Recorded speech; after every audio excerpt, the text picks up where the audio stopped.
Hey everybody, it's Tripl-L here to talk about My Hero Academia Season 5, Episode 23 and 24 because I missed 23 last week. It's going to be a review, it's going to be a discussion, we're going to have a nice time here. So let's just get started. In terms of general things for both episodes, it's an interesting adaptation. Ultimately, I feel like they've omitted quite a lot of things. And I think 23 was okay, but I think 24 is where it gets a little bit more affected, but I'll talk about that later. But overall, we see the conclusion to villain fight, and that's what we get in episodes 23 and 24. Episode 23 being a good chunk of Shigaraki's flashback. I think some of the aggressiveness of the flashback was well done. I do think some things in the flashback, because of the omissions, kind of change the final interpretations or the final conclusions. Just a little bit. But overall, I enjoyed the climax for episode 23. So let's just get into my notes here. We'll talk about bit by bit. One thing about both episodes is that these episodes are full of rhetoric that is worth talking about. So starting with episode 23, one of the first interesting things was that episode 23 had a correction when it came to Twice and Toga. Specifically about Twice having to remeasure Toga. This was really interesting because in the manga there was never really a justification that was given. It seemed like the author forgot that the guy had measured Toga at an earlier date. I believe the anime used the excuse of Toga's going through puberty, but that was just interesting because this is one of those things that we talk about when it comes to mistakes in the manga. One thing I did enjoy though was Twice making the comment that Dobby must know a plastic surgeon. I'm just thinking like, yo, if Dobby's patchwork is a plastic surgeon doing that, that's hilarious. That said, it's Twice saying it, so Twice isn't the most reliable person in the world. Next note I had for episode 23 was Trumpet's quirk. We find out that he has a morale boosting quirk. He can he's like a buffer. He's a party buffer. Now I don't remember the exact timeline here, but I always giggle when I see Trumpet's quirk because One Piece has a similar power. In that One Piece, like the girl can cheer people and give them morale and that boost their parameters as well. So it was just kind of interesting to see that power here.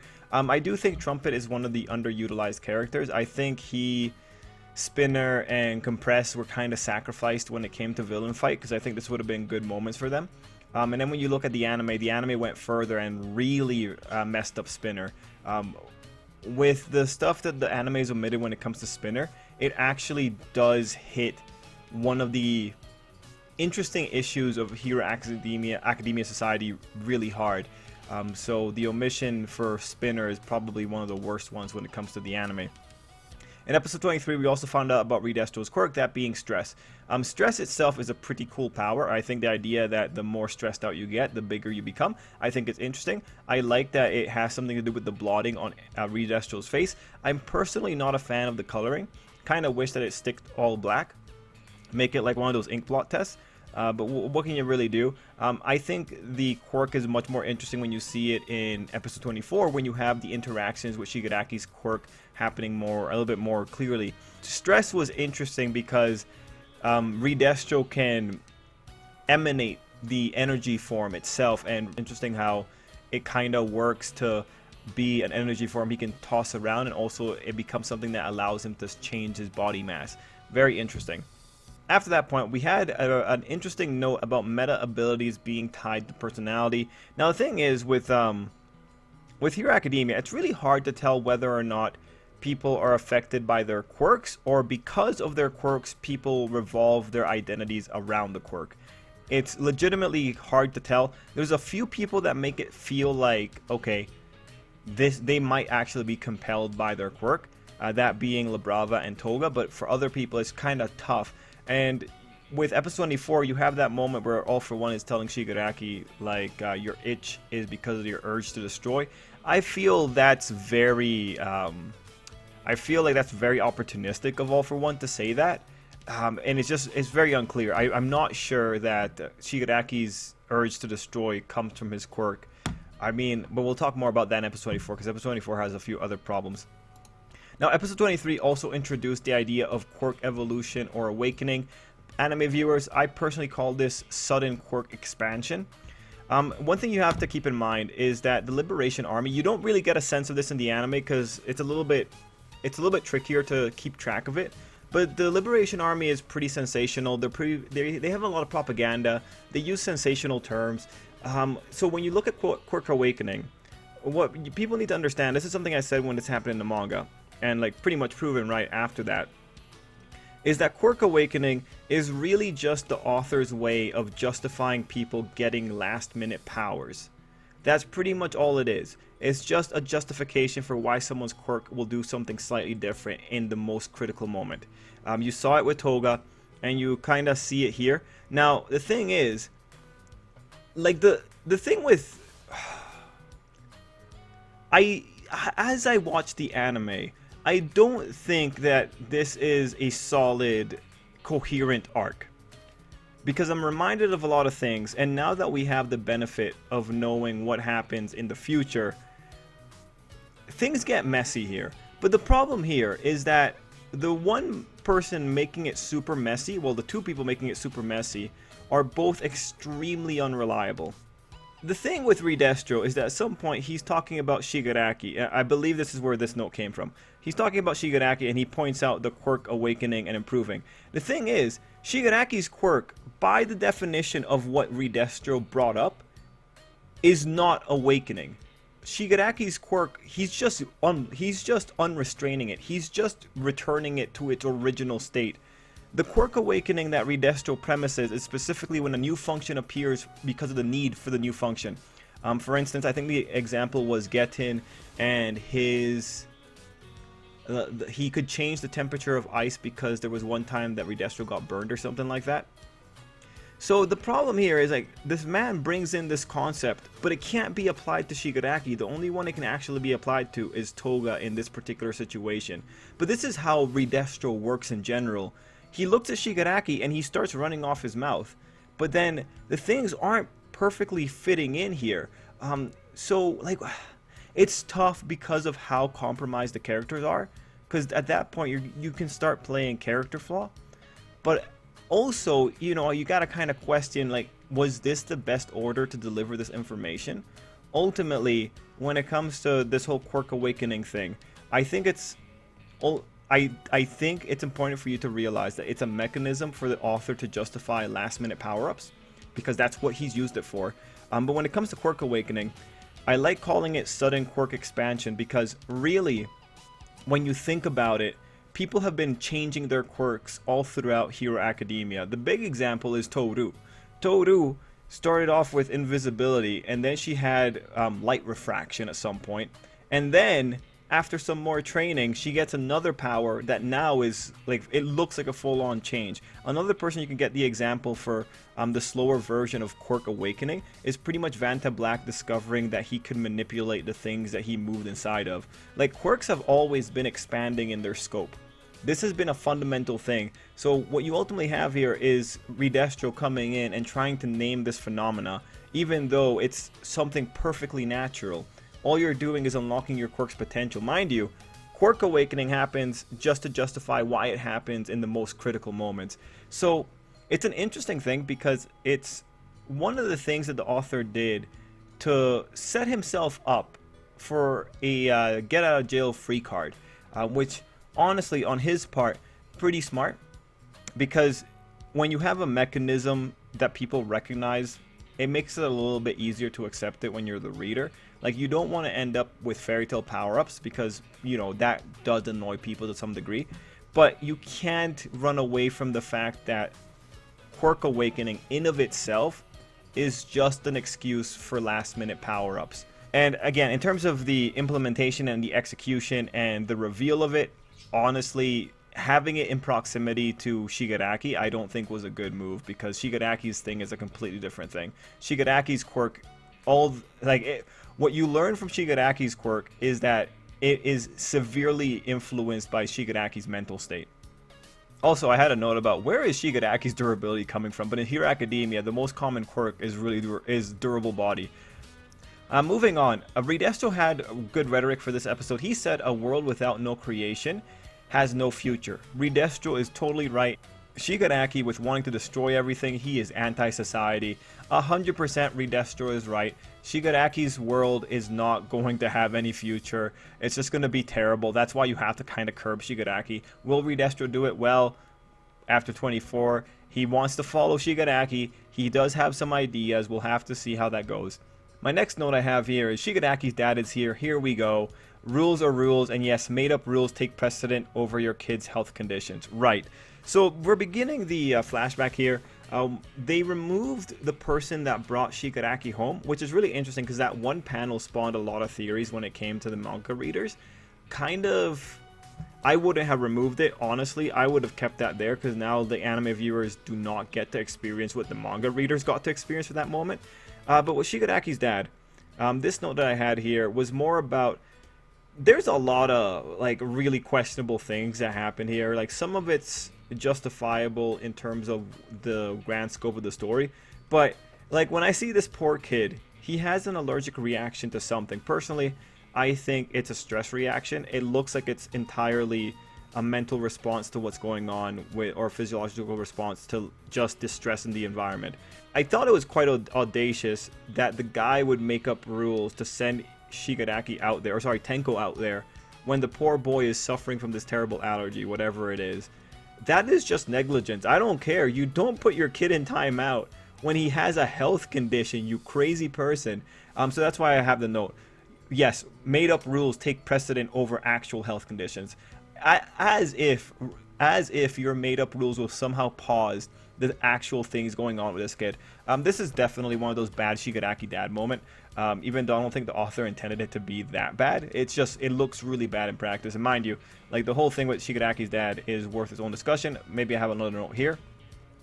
Now I have another note. We don't know what Shigaraki's allergic to. So this was where, so this I wrote in respect to that one spot where we see the ointment that Shigaraki's mom was applying to him. What got me curious about that is because like in the fandom, there's a little bit of a theory wondering whether or not Shigaraki naturally developed that quirk or if he was given that quirk.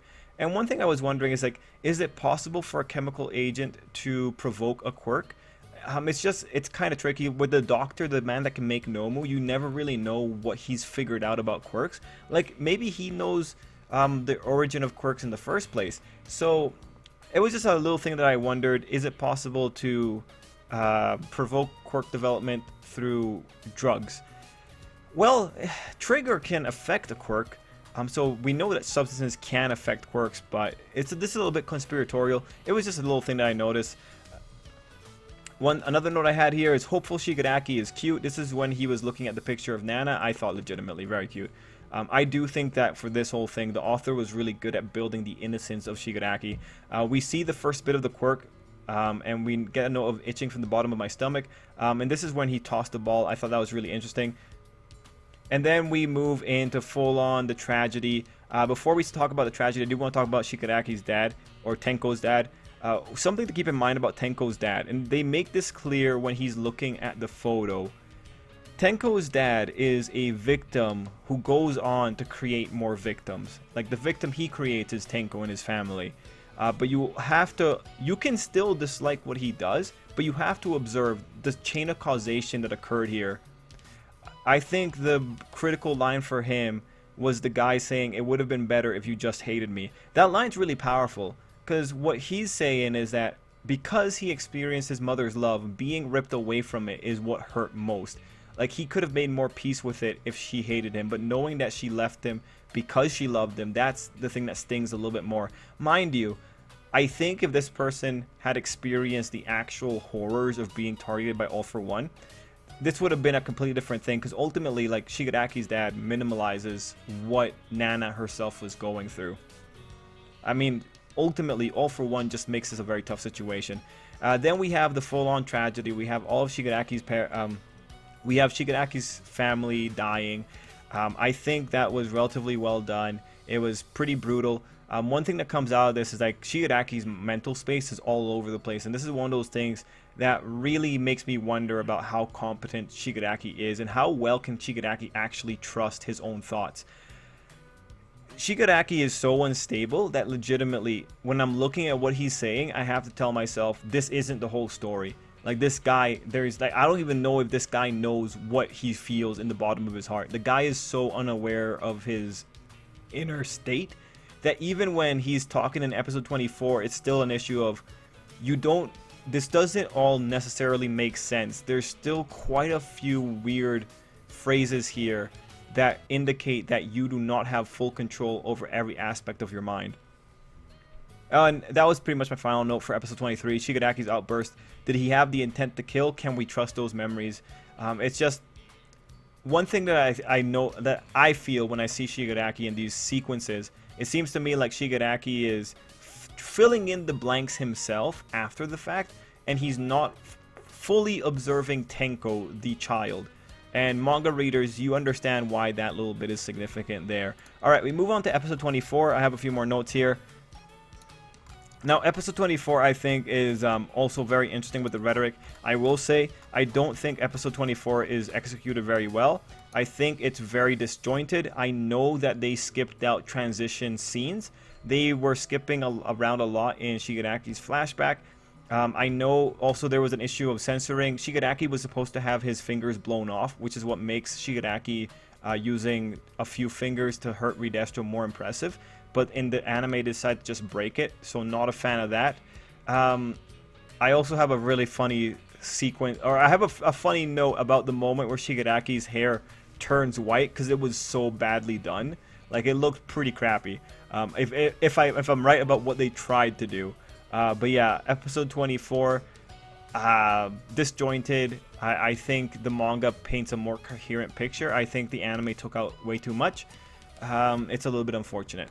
But let's go into it. Episode 24. We start off with the flashback of Shigaraki pretty much walking in the city. This is one of the critical moments for me when it comes to my experience of Hero Academia. We saw no one helping Shigaraki. I believe the manga executed on this a little bit well, or a little bit better, because they had... It really drove home the fact that everyone was staring at Shigaraki. So I think the manga executed better, but we have the little old lady that couldn't be bothered to help Shigaraki. The moment she saw that kid's face, she wanted to run away. This is such a critical moment in Hero Academia, because this paints the problem with current hero society. That being that these people, they don't try to be the best version of themselves. They are completely fine letting it, or leaving a matter to a police or a hero. Not a good look. This is the kind of thing that we need to improve. So this is a very critical moment, and as Shigaraki points out, he wonders if someone had reached out to him, whether or not the itch would have stopped. And again, I still think the itch is some kind of stress response. Anyway, after that, we see All For One under the bridge. The thing that I questioned here when I saw this in the manga is like, how did All For One know to find Shigaraki under the bridge? Of all the places, right? This is one of those things that makes you think like this guy was kind of watching Shigaraki. We then move into All For One stating that Tenko has an urge to destroy that's stronger than Tenko control. I do think this scene was very compromised, because the doctor was just in there. They didn't show when the doctor arrived. They didn't show the doctor wheeling in those hands and introducing the hands to Shigaraki. I just thought this was very badly done.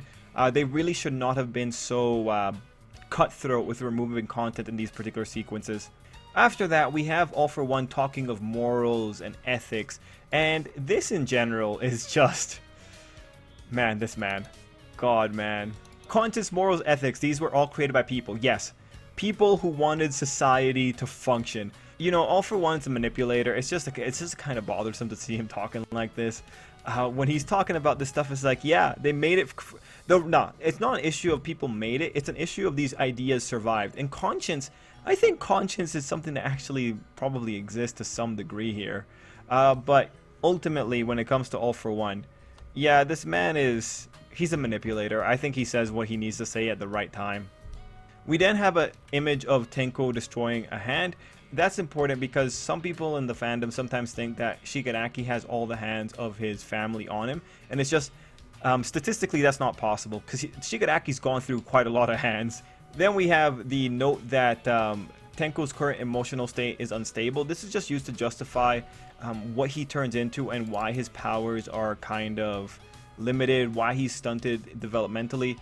Is it a good excuse? Yeah, it's an alright excuse. We also have Shigaraki's interpretation of what he's doing. And the big thing here is that he feels like he'll be forgiven no matter what he does.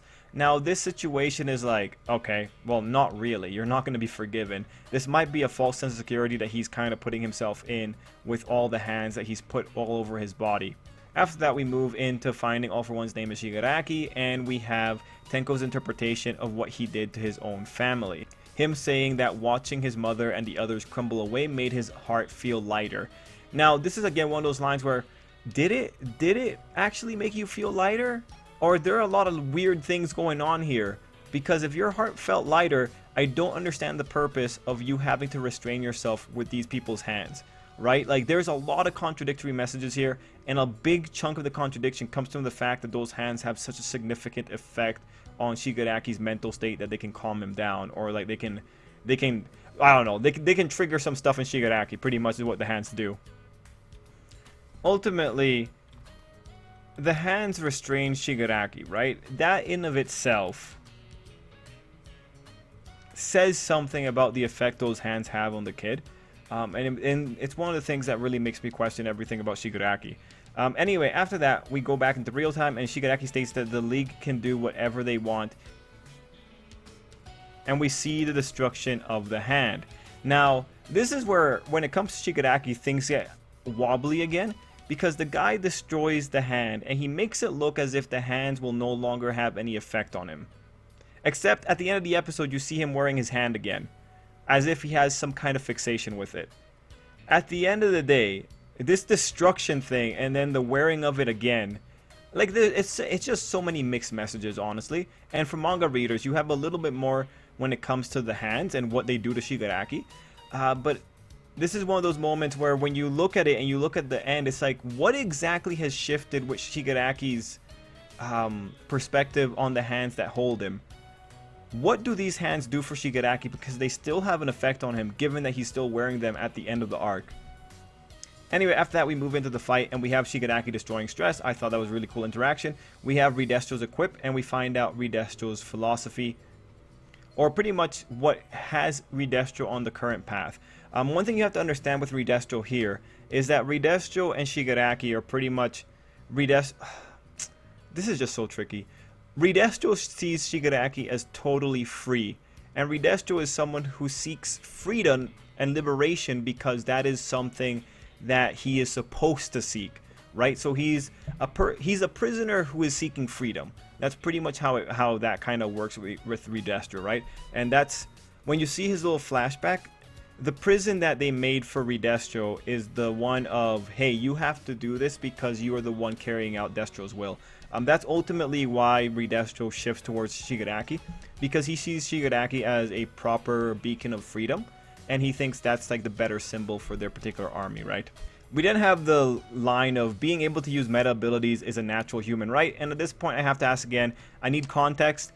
Like, are you upset that you can use your meta abilities at home? Do you want to use them out in public? If you're going to be using them out in public, I gotta ask, is it allowed for you to just be swinging your arms, like, just wildly out in public? Like, quite literally, if someone has a power that lets them create a bunch of floating arms, and those arms just fly around like they're satellites, is that not equivalent to swinging your arms out? And then what if you have an instant kill quirk? For instance, what if you have a poison spreading quirk? Are you allowed to go out? Or do you have a natural right to release your poison in a crowded mall? No, come on.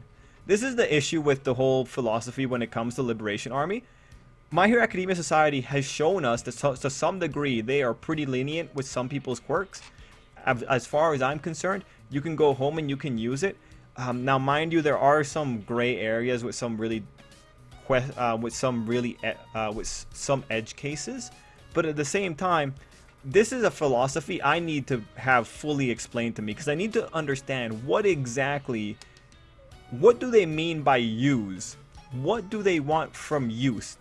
Because the big problem here is that quirks cause a lot of destruction if you have a high power quirk. And again, we know this from the volumes. No one cares if you're on the bus and you use telekinesis to pick up some change that you dropped on the floor. The nuance of Hero, like, this is an unfortunate thing. The extra materials of Hero Academia make this point hard to engage with, because there's just so many things that can go wrong that it makes this guy feel like he's just immature. And I would really enjoy having this more thought out and explained to us, but the author never did that because the author was smart, because he knows that this ideology doesn't go anywhere with the current setup of Hero Academia. Anyway, we move on from there, and we have the comment that Shigaraki is liberated from everything.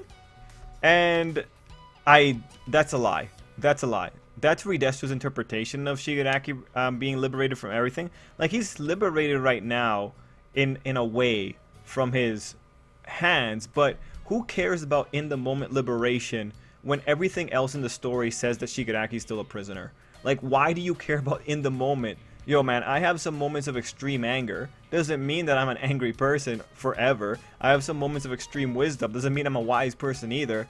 Nah, man. So this is again Redestro. So credit to Redestro. Redestro's a very sensational person. He's just being swept away by the moment. He sees Shigaraki in front of him right now. Shigaraki legitimately is not liberated from everything, and I'll give you the examples later. But first, the Shigaraki hair transition. So I just want to show you the shot here. This is the scene, right?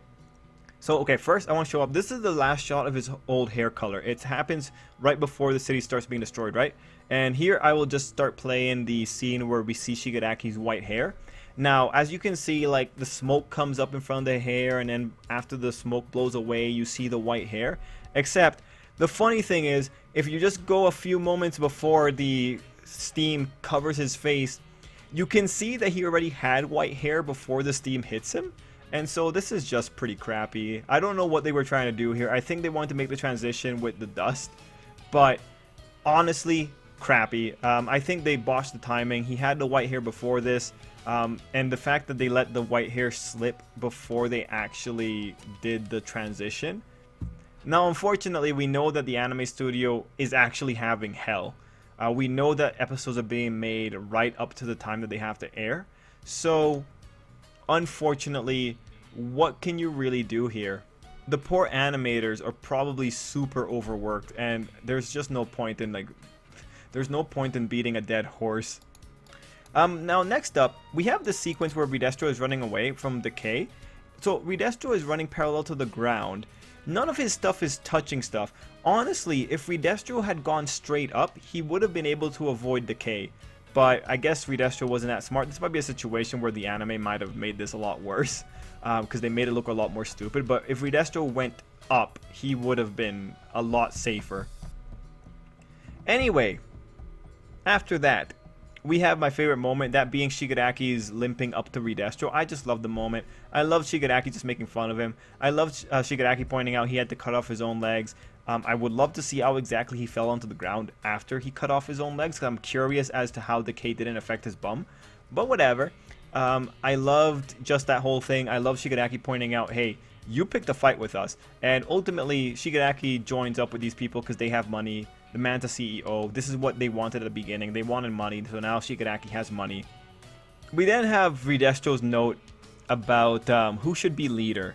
And he says something, then the young man who laughed off the weight of history and the destiny of blood.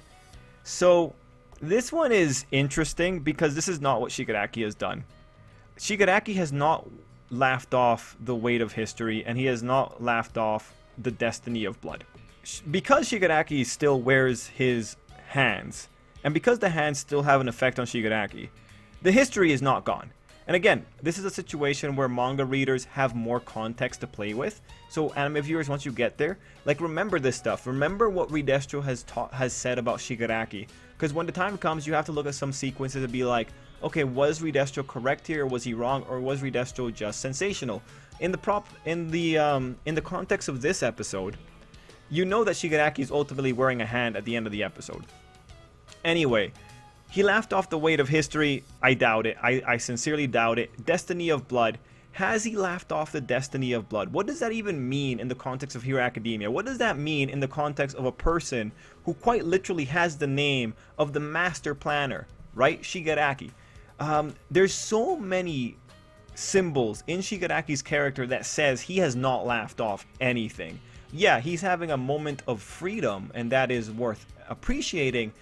But I think one of the critical things to recall is that at the end of the episode, what is Shigaraki doing? He's on his knees in pain, and he's still talking about, hey doc, I think I reached that minimum level you were talking about. At the end of the day, this guy is still working beneath the framework that All For One has set out for him. He's not free.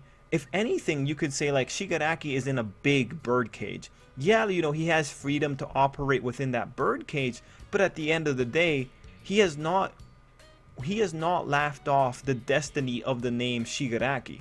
He has not laughed off these people's influence on him. And you might say, well, yo, Shigaraki's free. If he wants to, he can go and he can take advantage of the resources that his predecessor left for him. There's nothing wrong there.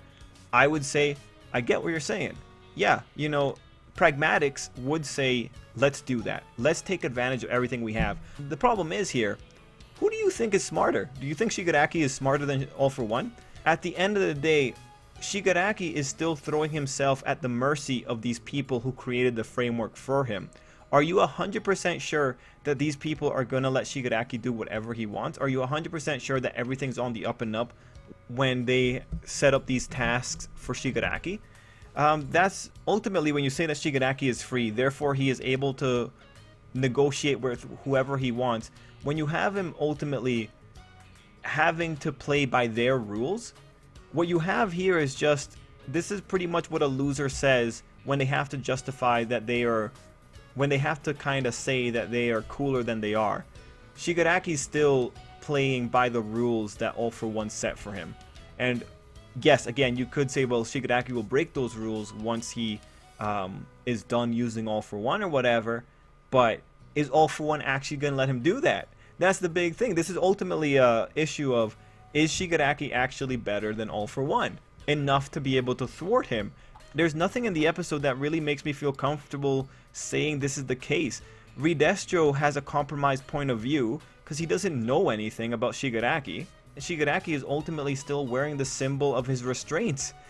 If the hands truly didn't just mean anything, and if they were truly just decoration, these hands wouldn't still be on this guy's body.